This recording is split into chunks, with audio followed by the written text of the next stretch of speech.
بسم اللہ الرحمن الرحیم بسم اللہ الرحمن الرحیم الحمد للہ والصلاة والسلام علی رسول اللہ وبعد۔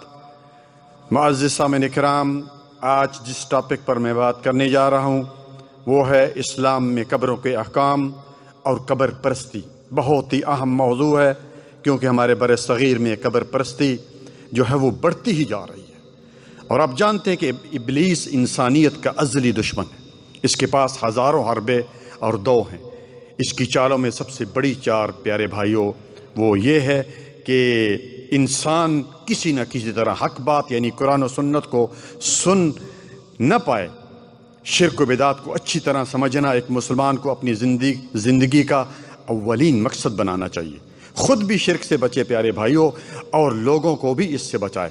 آئیے اب ان قبروں کے متعلق کچھ احادیث سنتے ہیں۔ نمبر 1، سیدہ عائشہ رضی اللہ تعالی عنہ فرماتی ہیں، جب رسول اللہ صلی اللہ علیہ وآلہ وسلم مرض وفات میں مبتلا تھے تو بار بار اپنی چادر اپنے چہرے پر ڈالتے اور ہٹاتے اور فرماتے کہ اللہ تعالیٰ کی لعنت لعن اللہ اليہود والنصارى اتخذوا قبور انبیاء مساجد۔ اللہ تعالیٰ کی یہود و نصارہ پر لعنت ہو کہ جنہوں نے اپنے انبیاء کی قبروں کو سجدہ گاہ بنا لیا تھا۔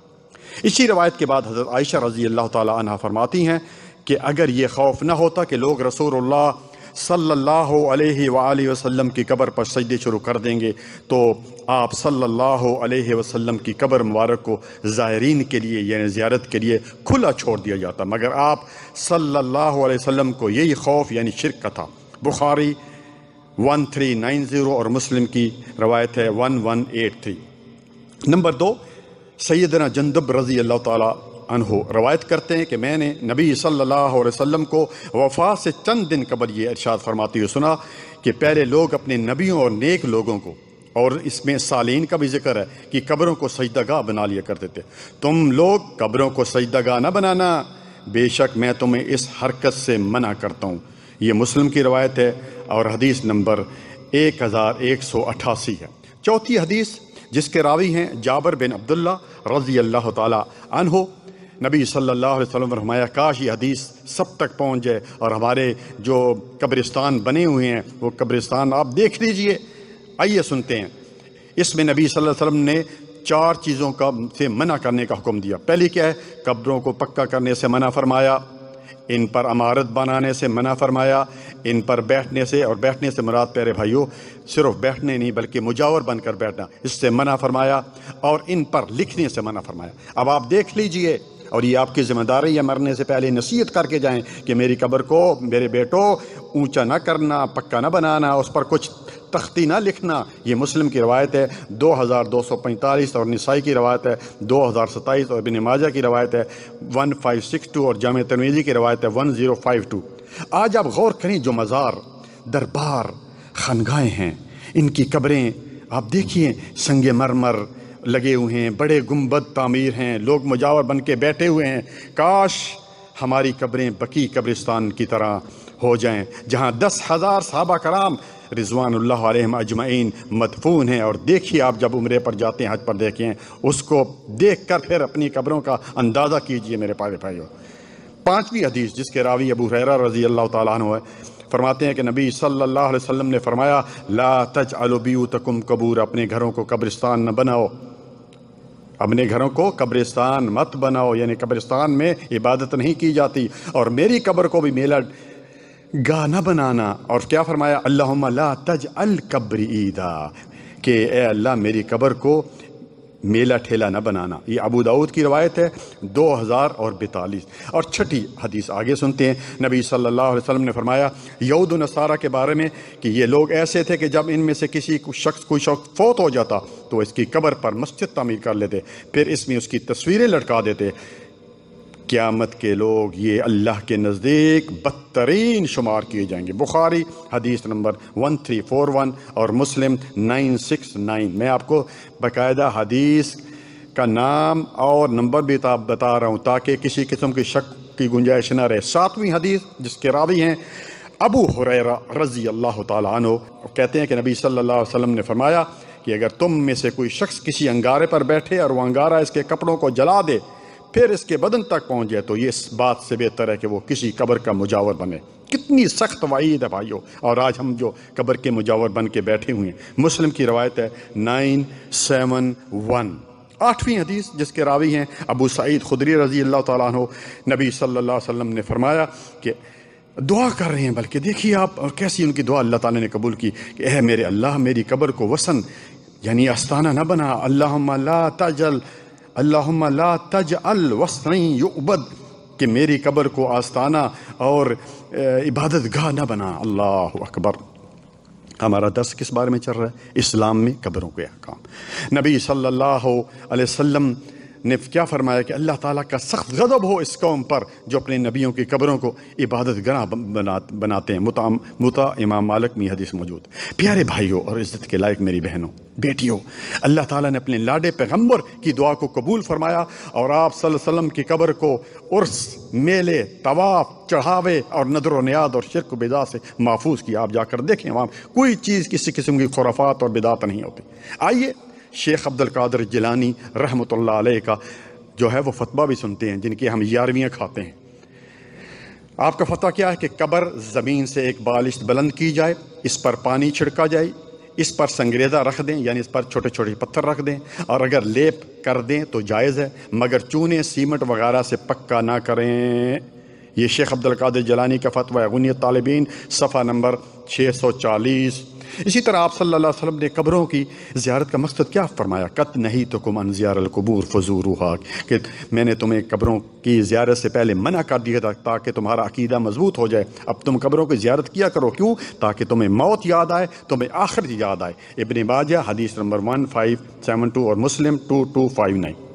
اس حدیث میں بھی نبی صلی اللہ علیہ وسلم نے قبروں کی زیارت کا حکم دیا، نہ کہ مزاروں، درباروں اور خانقاہوں کا۔ پھر پیارے بھائی اور معزز مکرم بھائی، بڑے ہی ادب کے ساتھ اور میری بہن، آخرت کی یاد تو کچی اور بدحال قبروں کو دیکھ کر تازہ ہوتی ہے، نہ کہ عالیشان مزاروں کو دیکھ کر جہاں قبر سنگ مرمر سے سجی ہوئی ہے، گرمیوں میں پنکھے ماشاء اللہ، ٹھنڈے پانی اور دودھ کی سبیلیں جا رہی ہیں، حلوے زادے اور کھیروں کے لنگر لگے ہوئے ہیں، خواتین خوب میک اپ کر کے سج دھج کے وہاں موجود ہیں، بھنگڑے اور دھمالیں لوگ کر رہے ہیں۔ لوگوں کے دلوں میں آخرت اور موت کی یاد تازہ کرنے کے بجائے دنیا کی یاد تازہ کی جا رہی ہے۔ پیارے بھائی اور بہن، کائنات کے امام جناب محمد رسول اللہ صلی اللہ علیہ وسلم نے تو یہاں تک فرما دیا کہ قبر کی اپنی مٹی کے علاوہ اس پر مزید مٹی کا اضافہ نہ کیا جائے۔ سنن نسائی 2029، ابو داؤد 3226۔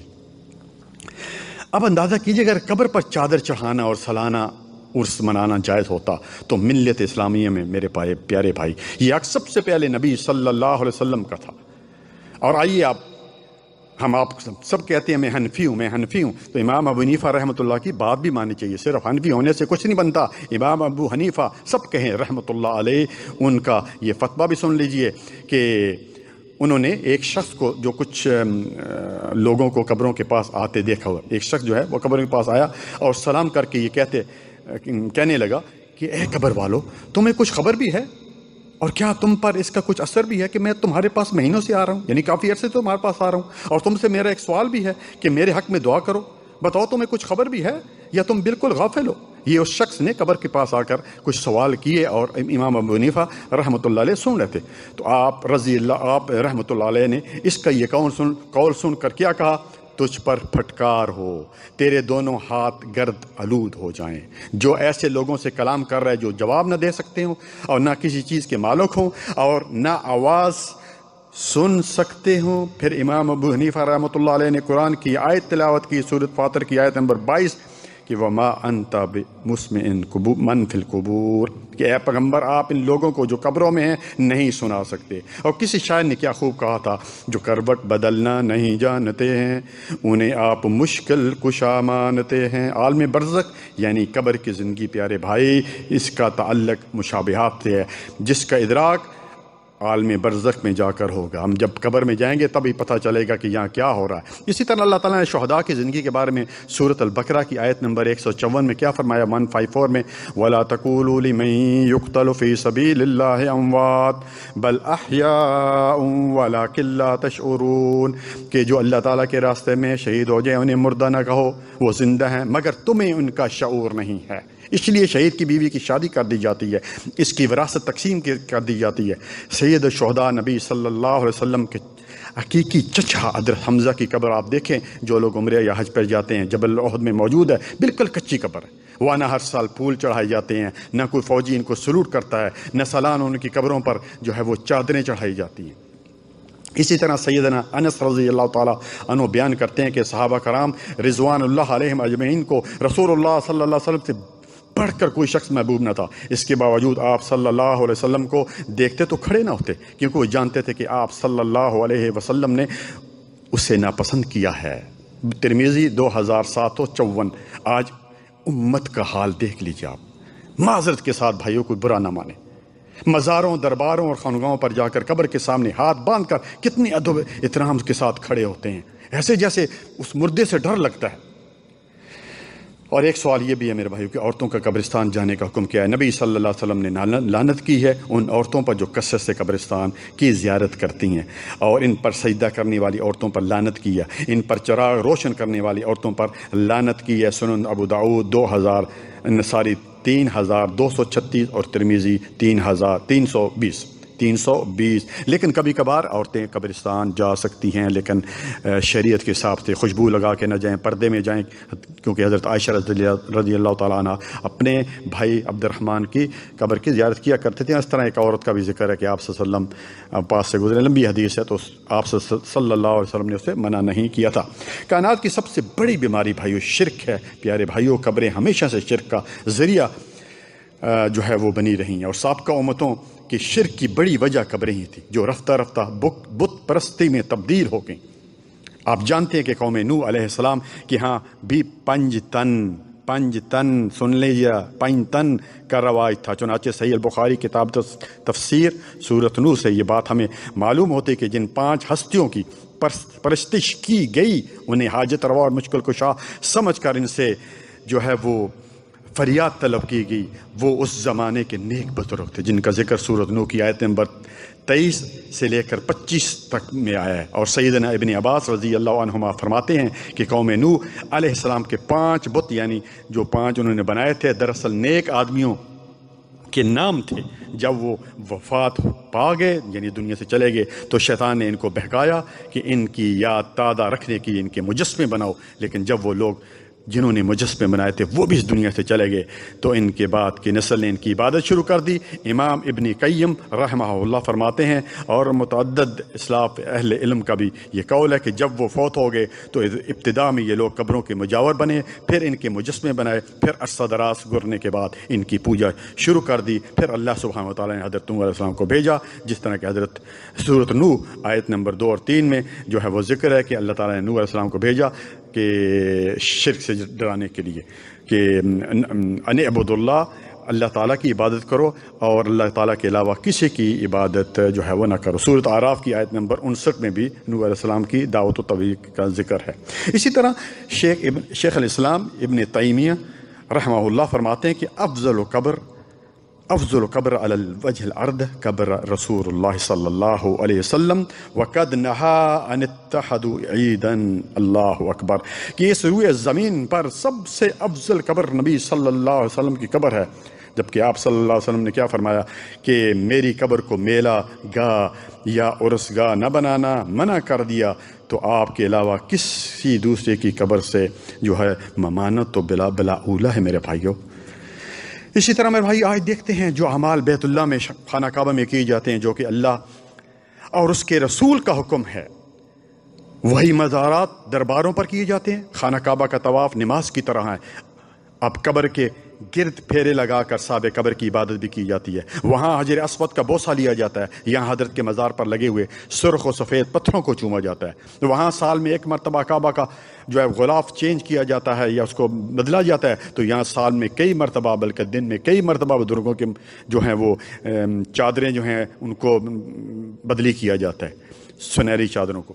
تو وہاں بیت اللہ یعنی کعبہ کو غسل دیا جاتا ہے، تو یہاں حضرت صاحب کی قبر کو کئی بن عرق گلاب سے دھویا جاتا ہے۔ وہاں لبیک اللہم لبیک کہہ کر اللہ تعالیٰ کے حضور حاضری کا اعلان کیا جاتا ہے، تو یہاں شرکی اشعار و قوالیاں گا کر لوگوں کو خوش کیا جاتا ہے۔ پہلے جب وزیر اعظم یا صدر بنتا ہے معذرت کے ساتھ بجائے یہ کہ سجدہ شکر کرے، 2 رکعت مسجد نے شکرانے کی نماز پڑھے کہ اللہ تعالیٰ نے مجھے اتنا بڑا عہدہ دیا، میں وزیر اعظم بنا، پاکستان کا صدر بنا، خوبصورت سی چادر مزار پر چڑھاتا ہے۔ یہ ہیں وہ مسلمان جنہیں دیکھ کر شرمائیں یہود۔ علامہ اقبال نے صحیح کہا تھا، آج پیری مریدی کے نام پر بے شمار لوگ اپنا ایمان، مال اور عزت تک برباد کر چکے ہیں، اور بعد میں پھر یہی کہتے ہیں کہ او جی پیر جیلی تھا، اور پیر سب جیلی ہیں۔ ہم اپنے کامل اور پیر و مرشد جناب محمد الرسول سب کہیں صلی اللہ علیہ وسلم کی تعلیمات پر کیوں عمل نہیں کرتے، احادیث کا جو ہے وہ کیوں نہیں مطالعہ کرتے؟ پیارے بھائیوں، مزار، دربار، خانقاہ کے اندر قبر کے اوپر صندوق بخش رکھا گیا ہے جہاں آنے والے پیسے ڈالتے ہیں۔ اب مجھے یہ سمجھ نہیں آتا کہ یہ صندوق میں جو پیسے ہیں یہ کیوں یعنی اس پیسے سے اندر جو مدفون ہے اولیاء اللہ، ہم اولیاء اللہ کے انکار نہیں، اللہ تعالیٰ ان پر لاکھوں رحمتیں نازل فرمائے، تو اس سے اس نے کچھ کھانا ہے، اس نے گھر بنانا ہے۔ معذرت کے ساتھ پیارے بھائیوں ذرا ہوش کے ناخن لے۔ سیدنا عبداللہ بن مسعود سے روایت ہے کہ آپ صلی اللہ علیہ وسلم نے فرمایا بے شک لوگوں میں سے بدترین وہ لوگ ہوں گے جو اس وقت زندہ رہیں گے جب قیامت قائم ہوگی، اور یہ لوگ قبروں کی عبادت گاہ، قبروں کو یعنی انہوں نے عبادت گاہ بنایا ہوا ہوگا۔ مسند احمد کی یہ روایت ہے، جلد نمبر 1 صفحہ نمبر 405 اور حدیث نمبر 435 غالباً۔ پیارے بھائی اور بہنوں، اس دنیا میں کم و بیش 1,24,000 انبیاء علیہ السلام تشریف لائے۔ اب اگر قبروں کا باقی رہنا یا ان انبیاء کی قبروں پر مزار بنا اتنا ہی ضروری تھا، تو تمام اولاد آدم سے افضل و اعلیٰ انبیاء کرام ہیں، ان کی قبریں محفوظ ہونی چاہیے تھیں، مگر ایسا نہیں ہے۔ معزز سامعین کرام، اس سے پہلے یہ بات واضح ہوئی کہ پختہ قبریں بنانا، ان کی مجاوری کرنا شریعت کے خلاف ہے، اور حقیقت یہ ہے کہ دنیا میں تمام ضروریات پیارے بھائیوں صرف اللہ تعالیٰ ہی پوری کرتا ہے، حتیٰ کہ جو لوگ اللہ کے وجود کا انکار کرتے ہیں انہیں بھی رزق، اولاد، صحت اور دنیا کے عیش و عشرت کا سامان جو ہے وہ اللہ سبحانہ و تعالیٰ دے رہا ہے۔ اور قرآن کا حکم بھی کیا ہے کہ الیس اللہ بکاف عبدہ، کیا اللہ تعالیٰ اپنے بندے کے لیے کافی نہیں؟ سورۃ زمر 24واں پارہ اور آیت نمبر 36۔ پیارے بھائیوں ذرا سوچنے کی بات ہے۔ اسی طرح آخری بات پیارے بھائیوں، ایمان کا تقاضا یہ ہے کہ اللہ تعالیٰ کی باتوں کو فوراً قبول کر لیا جائے، اور اپنی خواہش، اپنی جماعت، اپنا گروہ، اپنا مسلک یا اکابرین جو بڑے ہیں، بزرگ ہیں، ان کو قرآن و سنت پر ترجیح نہ دی جائے۔ اللہ تعالیٰ سے دعا ہے کہ اللہ تعالیٰ ہمیں قبر پرستی کے مذموم جہنمی فعل سے بچائے، کیونکہ بروز قیامت پیارے بھائیوں ہر گناہ معاف ہو سکتا ہے، لیکن شرک کے بارے میں اللہ تعالیٰ نے سورۃ نساء آیت نمبر 48 اور 116 میں یہ فیصلہ کر دیا کہ ان اللہ لا یغفر ان یشرک بہ ویغفر ما دون ذلک لمن یشاء، میں اس بات کو پسند نہیں کرتا کہ میرے ساتھ کسی کو شریک ٹھہرایا جائے، اس کے علاوہ جتنے گناہ ہوں گے میں معاف کر دوں گا۔ اسی طرح سورۃ مائدہ آیت نمبر 72 میں فرمایا انہ من یشرک باللہ فقد حرم اللہ علیہ الجنہ ومأواہ النار، جو بھی اللہ تعالیٰ کے ساتھ کسی کو شریک ٹھہراتا ہے اس پر جہنم حرام ہوگی۔ اور نبی صلی اللہ علیہ وسلم نے فرمایا کہ من مات وهو يدعو من دون اللہ ندا دخل النار۔ بخاری کی روایت ہے، جس کی موت اس حالت میں ہوئی کہ وہ اللہ تعالیٰ کے ساتھ غیر اللہ کو پکارتا تھا، جہنم میں گیا۔ پیارے بھائیوں، میرا کام تھا بات آپ تک پہنچا دینی، اب آپ کا کام ہے اس جو ہے یہ چھوٹا سا جو کلپ ہے، اتنا زیادہ لمبا بھی نہیں ہے، اس کو لوگوں تک پہنچائیے۔ ہو سکتا ہے کہ آپ کی اس بات پہنچانے سے کوئی شرک و بدعت سے بچ جائے، تو یہ آپ کے لیے، آپ کے والدین کے لیے بھی صدقہ جاریہ ہوگا۔ ربنا تقبل منا انك انت السميع العليم وتب علينا انك انت التواب الرحيم۔